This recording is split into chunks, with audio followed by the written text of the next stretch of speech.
बिस्मिल्लाहिर्रहमानिर्रहीम। अस्सलामु अलैकुम वरहमतुल्लाहि वबरकातुहू। अहकाम तजवीद क्लास में आपका खैर मकदम है।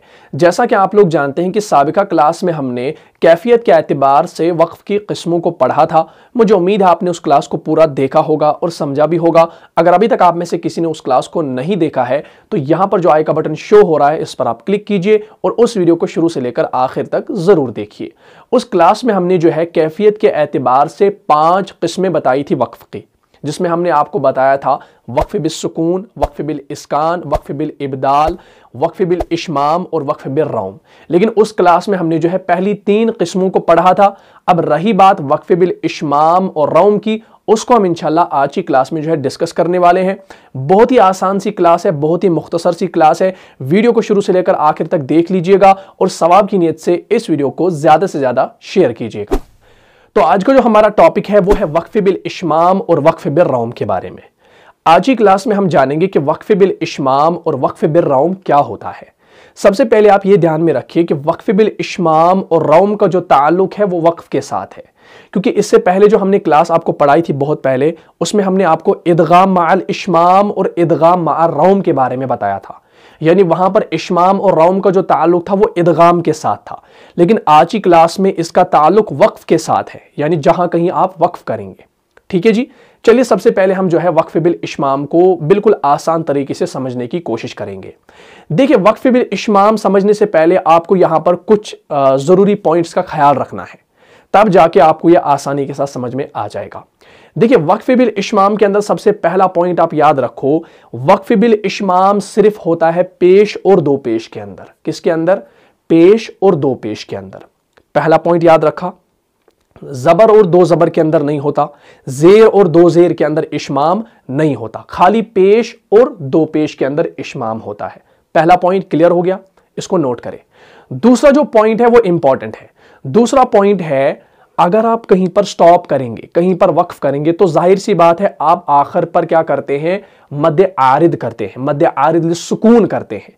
और जिसकी मिकदार होती है, जिसकी मिकदार क्या होती है, या तो आप वहां पर कसर करते हैं, या तो आप वहां पर तवस्सुत करते हैं, या तो आप वहां पर तूल करते हैं।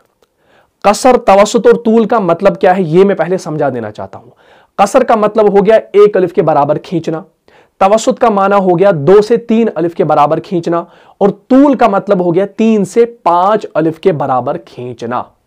ठीक है जी, इसको कहते हैं कसर, तवस्सुत और तूल। मैं आपको जैसे मिसाल दूं कसर की। कसर जब हम करेंगे, हम पढ़ते हैं सूरह फातिहा को ले लेंगे, बिस्मिल्लाहिर्रहमानिर्रहीम, स्टार्टिंग वाली आयत, अल्हम्दुलिल्लाहि रब्बिल आलमीन। तो ये हो गया कसर, मीन, जल्दी से मीन 1 अलिफ के बराबर। अब इस मीन को थोड़ा सा हम क्या करेंगे? खींचेंगे, तवस्सुत करेंगे। तवस्सुत का मतलब 2 से 3 अलिफ के बराबर, अल्हम्दुलिल्लाहि रब्बिल आलमीन। तो ये हो गया तवस्सुत करना 2 से 3 अलिफ के बराबर। अब अगर मैं इसमें तूल करूं तो तूल भी मैं कर सकता हूं, कैसे? अल्हम्दुलिल्लाहि रब्बिल आलमीन। तो ये हो गया 5 अलिफ के बराबर खींचना, इसे हम कहते हैं तूल। क्लियर हो गया ये? कसर, तवस्सुत और तूल, यानी इन तीनों सूरतों के अंदर जो है इशमाम हो सकता है। ठीक है, इन तीनों सूरतों के अंदर इशमाम हो सकता है। ये 2 पॉइंट्स पहले जहन में रखो, इशमाम समझ में आ जाएगा। अब हम इशमाम की बात करते हैं, होता क्या है। देखिए, अब आप फॉर एग्जाम्पल कोई आयत पढ़ रहे हैं, ठीक है, कोई आयत पढ़ रहे हैं, तो आपने कहीं पर वक्फ किया, आपने कहीं पर वक्फ किया, और उसका आखिरी हरफ जो होगा वो कैसे होगा? वो पेश या दो पेश के साथ होगा। यानी उसका जो आखिरी हरफ होगा उसके ऊपर पेश या दो पेश होगा। मैं अभी आपको मिसाल भी दूंगा, पहले आप कायदे को समझे। कहीं पर आखिर में क्या होगा? जहां पर आपने वक्फ किया, चाहे आयत की वजह से, चाहे कहीं वक्फ की अलामत की वजह से, तो आखिर वाला जो हरफ होगा, यानी जो मौकूफ अलैहि होगा, वो मजमूम होगा, उसके ऊपर दम्मा होगा, उसके ऊपर जम्मा होगा। तो आप क्या करेंगे? वहां पर आपने वहां पर तो रुकना है। तो इशमाम कहते हैं, वक्फ बिल इशमाम कहते हैं, जब आप किसी ऐसे हरफ पर रुकेंगे तो आपने उसको साकिन करना है। पहले साकिन उसको आप करेंगे, उसके बाद जो उसके ऊपर पेश होगा उसको अदा करना है अपने होंठों की हरकत से, बिना आवाज के। इसको ध्यान में रखना, ये इंपॉर्टेंट है, इश्माम अगर समझना है तो ये इंपॉर्टेंट है, और कुरान में इसको कैसे करना है ये भी मैं अभी आपको बताऊंगा। मैंने बताया जब आप कोई आयत पढ़ेंगे तो आपने कहीं वक्फ कर दिया और उसका आखिरी जो हरफ होगा जिस पर आपने स्टॉप किया वो पेश के साथ होगा या दो पेश के साथ होगा, तो अब जब आप वहां पर रुकेंगे तो आप जाहिर सी बात है आप उसको साकिन कर देंगे आखिर वाले हरफ को, क्योंकि मैंने आपको कल वाली क्लास में भी पढ़ाया था। तो आप जब वहां पर उसको साकिन कर देंगे, साकिन करने के बाद ही आप जो है उसके ऊपर जो वो पेश होगा उसको अदा करोगे। कैसे? अपने मुंह की हरकत को दिखाकर, यानी आपने मुंह की हरकत को दिखाना है पेश बनाकर, बिना आवाज के। बिना आवाज से मुराद कि आपने वो सुनाना किसी को नहीं है, यानी इश्माम किसी को सुनाई नहीं देगा। हां, अब अगर कोई आपके होंठों की हरकत को देखेगा तो उसको समझ में आएगा कि इसने वक्फ बिल इश्माम किया। अब अगर आप नमाज पढ़ा रहे हैं, पीछे मुक्तदी खड़े हैं, तो उनको नहीं समझ में आएगी कि इसने इश्माम किया। इश्माम देखने से पता चलता है, सुनने से पता नहीं चलता। अब मैं आपको एग्जाम्पल दूं। क्या एग्जाम्पल दूं? जैसे हम पढ़ते हैं ना सूरह फातिहा के अंदर, इय्याका नअबुदु व इय्याका नस्तईन। अब कनस्ताइन जब हम पढ़ते हैं तो आखिर में नून के ऊपर पेश है ना जी। तो पेश जब है तो अभी हमने पढ़ा वक्फ बिल इश्माम कैसे करना है। तो पहले हम नून को साकिन करेंगे, उसके बाद जो नून के ऊपर पेश है उस पेश की अदायगी हम होंठों को शेप बनाएंगे पेश जैसी, तो यह अदा हो जाएगा। मैं आपको मिसाल दूं, गौर से देखिएगा। जैसे इय्याका नअबुदु व इय्याका नस्तईन, कनस्ताइन। पहले मैंने नून को पूरा साकिन कर दिया, उसके बाद मैंने मुंह को ऐसे गोल कर दिया, बस बिना आवाज के अदा कर दिया। बस ये किसी को दिखाना नहीं है, किसी को सुनाना भी नहीं है, बस आपने खुद से इसको इस्माम अदा कर दिया तो यह अदा हो गया। न इसके अंदर आवाज निकलेगी, न इसके अंदर आपको किसी को सुनाना है, आपने खाली मुंह को गोल करना है। इसी को कहते हैं वक्फ बिल इश्माम। जैसे अब इसके अंदर क्या है, इसके अंदर आप कसर करो, तवस्सुत करो या तूल करो, तीनों सूरतों के अंदर इश्माम होगा। फॉर एग्जाम्पल आप कसर करेंगे एक अलिफ के बराबर, जैसे आप करेंगे इय्याका नअबुदु व इय्याका नस्तईन, तो ये हो गया कसर। अब अगर आप तवस्सुत करेंगे इय्याका नअबुदु व इय्याका नस्तईन, अब आप तूल करेंगे इय्याका नअबुदु व इय्याका नस्तईन, ईन। तो नून पे आप रुके, उसके बाद आपने मुंह को गोल कर दिया, इसे कहते हैं हम वक्फ बिल इश्माम। ठीक है। जैसे हम एक दूसरी आयत देखेंगे, जैसे हम पढ़ते हैं इन्नल्लाह अजीजुन हकीम। अब हकीम जो है ना, हकीम के आखिर में जो मीम है उसके ऊपर दो पेश है, उसके ऊपर दो पेश है। तो अब आप दो पेश को भी कैसे करोगे, उसको भी आप पेश जैसा मुंह बनाओगे, उसको कहते हैं वक्फ बिल इश्माम। कैसे आप करोगे? इन्नल्लाह अजीजुन हकीम, हकीम। पहले आपने मुंह को बंद किया, हकीम, हकीम। तो आपने पहले मीम को साकिन कर दिया, उसके बाद खाली पेश का मुंह जैसा बनाया, बस इसको कहते हैं वक्फ बिल इश्माम।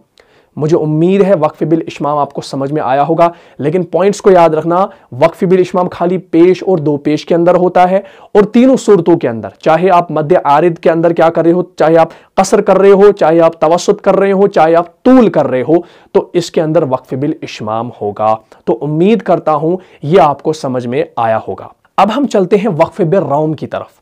वक्फ बिल रौम होता क्या है, इसके अंदर आपको बड़ा ख्याल रखना पड़ेगा, क्योंकि यह वक्फ बिल इश्माम से हटकर है। इसमें देखिए होता क्या है, सबसे पहले इसके अंदर पॉइंट पहला याद रखें, पहला पॉइंट नोट कीजिए। वक्फ बिल रौम होता है पेश और दो पेश के अंदर, जेर और दो जेर के अंदर। क्या कहा मैंने? पेश और दो पेश के अंदर, जेर और दो जेर के अंदर। अब आपको यह पता चल गया कि पेश और दो पेश, जेर और दो जेर के अंदर वक्फ बिल रौम होता है, पहली बात। दूसरी बात यहां पर इंपॉर्टेंट है, ये तवस्सुत और तूल अगर आप करेंगे तब जाके वक्फ बिल रौम नहीं होगा। वक्फ बिल रौम सिर्फ होगा जब आप दो हरकत खींचेंगे, खाली दो हरकत, खाली दो हरकत। इस बात को ध्यान में रखना, दो हरकत जब आप कहीं पर खींचेंगे किसी हरफ को, आखिर में उसके नीचे जेर होगी, तो तब आप वहां पर क्या कर सकते हैं, वक्फ बिल रौम कर सकते हैं। तवस्सुत और तूल के अंदर नहीं होगा, यानी अगर आप कहीं पर तवसुत करेंगे 3 अलिफ के बराबर खींचेंगे कहीं पर फिर वक्फे बिर रौम करेंगे, वो जायज नहीं है। या तूल करेंगे, लंबा सा खींचेंगे 5 अलिफ के बराबर फिर वक्फे बिर रौम करेंगे, तो वो जायज नहीं है, वो खाली इश्माम के अंदर है।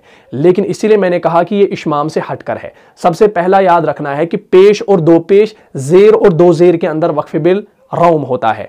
उसके साथ मैंने बताया कि ये खाली कसर के अंदर होता है, तवस्सुत और तूल के अंदर नहीं होता। अब मैं आपको यहां पर जो है इसका कायदा पहले समझा देता हूं।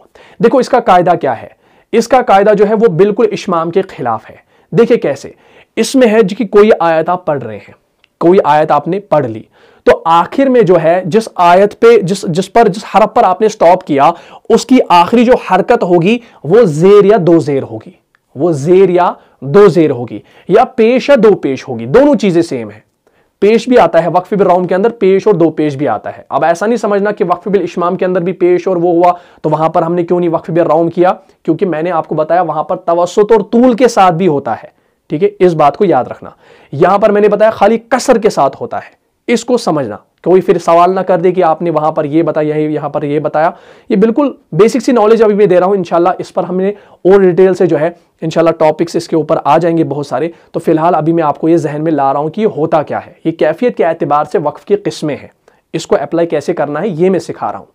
तो अब आप यहां पर क्या करेंगे, वक्फ बिल रौम में क्या होता है, पेश और दो पेश, जेर और दो जेर। जब आप कहीं पर वक्फ करेंगे तो आखिरी हरफ के ऊपर अगर पेश या दो पेश हो, जेर या दो जेर हो, कुछ भी हो, इन चारों जो है, ये जो चारों हरकत है कुछ भी हो इनके ऊपर, तो तरीका बता रहा हूं पहले। तो आपने क्या करना है, आपने बगैर साकिन किए आखिरी हरफ को बगैर साकिन किए आपने उस हरकत का तिहाई हिस्सा अदा करना है, तिहाई हिस्सा अदा करना है। इस बात को याद रखना।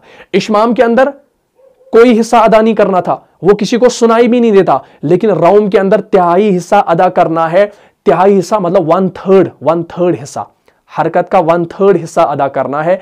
कैसे, यानी वो सामने वाला सुन पाए, दूर वाला ना सुने। फॉर एग्जाम्पल आपके सामने 2 लाइंस के अंदर बच्चे बैठे हैं, आप उनको पढ़ा रहे हैं, तो आपने वहां पर क्या कर दिया, वक्फ बिल रौम कर दिया, तो पहली लाइन वाले सुन सकते हैं, दूसरी लाइन वाले कम सुनेंगे, तीसरी लाइन वाले बिल्कुल नहीं सुनेंगे। ये मैं आपको एक आइडिया दे रहा हूं कि कितना कम और कितनी धीमी आवाज में ये चीज करनी है।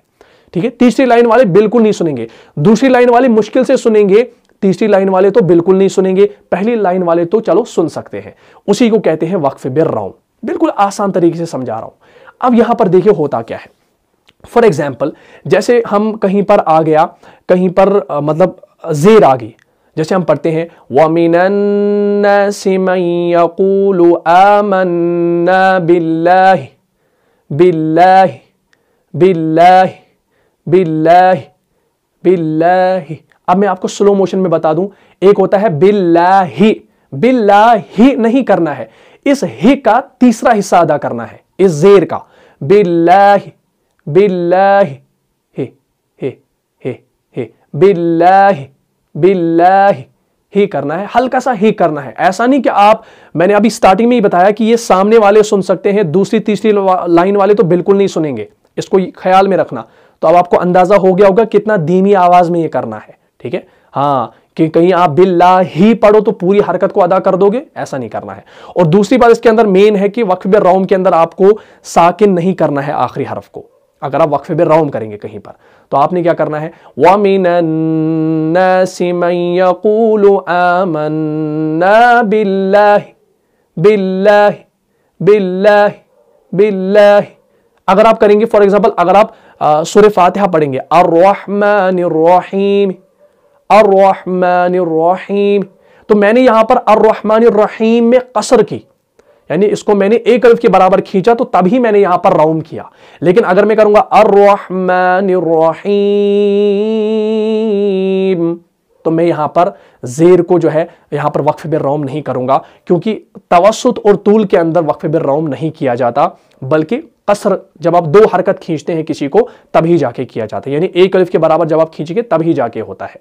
जैसे हम पढ़ते हैं लीलाफि कुरैशिन है, लीलाफि कुरैशिन इलाफिहिम, है ना, तो हम पढ़ेंगे लीलाफि कुरैश कुरैश लीलाफि कुरैश कुरैश कुरैश शि शि शि शि शि शि शि, तो हम यहां पर शि शी शी शी शी, हल्का सा कर रहे हैं she she she she she. तो ये हो गया इस दो जेर का तिहाई हिस्सा अदा कर दिया हमने। तिहाई हिस्सा बोले तो हमने जेर को पढ़ा तिहाई हिस्से से, बिल्कुल लोएस्ट आवाज, बिल्कुल धीमी आवाज में पढ़ा। इसे कहते हैं वक्फ बिर रौम। अब अगर आप पेश आ जाएगा कहीं पर, तो पेश के अंदर भी आप वक्फ बिर रौम कर सकते हैं, लेकिन ख्याल रहे कसर जब आप कर रहे हैं। फॉर एग्जाम्पल जैसे हम बताएंगे आपको, हम पढ़ते हैं इन्नका अंतल अलीमुल हकीम, हकीम हकीम। एक होता है हकीमु, एक होता है हकीमु। ये तो हो गया पूरा हमने मुंह पढ़ दिया, मीम पेश मुंह। एक हो गया इन्नका अंतल अलीमुल हकीम, हकीम हकीम हकीम हकीम हकीम। अब यहां पर याद रखना वक्फ बिर रौम कैसे करेंगे। जैसे हम पढ़ते हैं कुल हुवल्लाहु अहदुन, असल में है अहदुन, दाल के ऊपर दो पेश है। अब अगर आप यहां पर वक्फ बिर रौम करेंगे, वक्फ बिर रौम करेंगे तो कलकला नहीं करेंगे। क्यों? क्योंकि वक्फ बिर रौम के अंदर आखिरी हरफ को साकिन नहीं बनाया जाता, लेकिन जब दाल को साकिन बनाया जाएगा तब जाके कलकला होगा। क्योंकि कौफ तौ बा जीम दाल कलकला के हरूफ है, जब उनके ऊपर सुकून होगा तभी जाके कलकला होगा, उनके अंदर एक जंबिश होगी। लेकिन जब यहां पर हम साकिन कर ही नहीं रहे हैं दाल को, हम यहां पर उस दो पेश का तिहाई हिस्सा अदा कर रहे हैं सीधा बगैर साकिन किए, तो अब यहां पर कलकला नहीं होगा वक्फ बिर रौम के अंदर, वक्फ बिर रौम के अंदर। लेकिन अगर आप इश्माम करेंगे तब जाके तो वहां पर कलकला करना है पहले, उसके बाद पेज जैसा मुंह बनाना है। लेकिन वक्फ बिर रौम के अंदर कुल हुवल्लाहु अहद, कुल हुवल्लाहु अहद, कुल हुवल्लाहु अहद, अहद अहद अहद। तो आपने यहां पर तिहाई हिस्सा इसका अदा कर दिया, तो यह हो गया वक्फ बिर रौम। तो उम्मीद करता हूं वक्फ बिर रौम आपको समझ में आया होगा। इसी तरीके से वक्फ बिल इश्माम के अंदर जो मैंने आपको पॉइंट्स बताए, उनको मद्देनजर रखते हुए आप कुरान मजीद के अंदर इसको कर लें। और वक्फ बिल रौम भी मैंने बहुत आसान तरीके से आपको समझाया। बस इतना याद रखो वक्फ बिल इश्माम कैसे करना है, कायदे को देख लेना, इसको वीडियो को रिवाइंड करना, देख लेना अच्छे से मैंने क्या बताया, इसको नोट करना, पूरा समझना कुरान मजीद के अंदर। फिर याद रखना इश्माम में खाली मुंह को शेप देना पड़ता है बगैर आवाज के, और रौम के अंदर तिहाई हिस्सा हरकत का पढ़ना पड़ता है, उसे कहते हैं वक्फ बिर रौम। उम्मीद करता हूं दोनों चीजें समझ में आई होंगी। अगर इसके बावजूद भी आपका इसके मुताल्लिक कोई सवाल होगा, आप जरूर हमें जो है कमेंट बॉक्स में पूछ सकते हैं। बिल्कुल इंशाल्लाह हम रहनुमाई करेंगे जितना हमारे इल्म में होगा। तो इंशाल्लाह इस पर जो है हम और भी मजीद टॉपिक्स बनाएंगे, तो उसमें हम इंशाल्लाह आपको और भी ज्यादा जो है डिटेल से इसको पढ़ाएंगे। फिलहाल आप इसको याद रखें वक्फ बिल इश्माम और वक्फ बिर रौम क्या होता है, जो कैफियत के एतबार से वक्फ के अंदर पाए जाते हैं। तो उम्मीद करता हूं आपको ये क्लास अच्छे से समझ में आई होगी। अब एक गुजारिश करना चाहता हूं, इस वीडियो को अभी से लाइक कर दो और ज़्यादा से ज़्यादा शेयर कर दो। जो लोग इस बारे में नहीं जानते हैं उन तक ये पहुंचाओ, उनके जानने से आपको भी इंशाल्लाह इसका अजर ज़रूर मिलेगा। तो मुझे इजाज़त दीजिए, मिलता हूं इंशाल्लाह अगली क्लास में अगले टॉपिक के साथ। तब तक के लिए आप खुश रहें, सलामत रहे, अमन में रहे, हिफाजत में रहे। अस्सलामु अलैकुम वरहमतुल्लाहि वबरकातुहू। जान जा जान से भी प्यारा है, जान जा जान से भी प्यारा है, रहनुमा मुस्तफा हमारा है, रहनुमा मुस्तफा।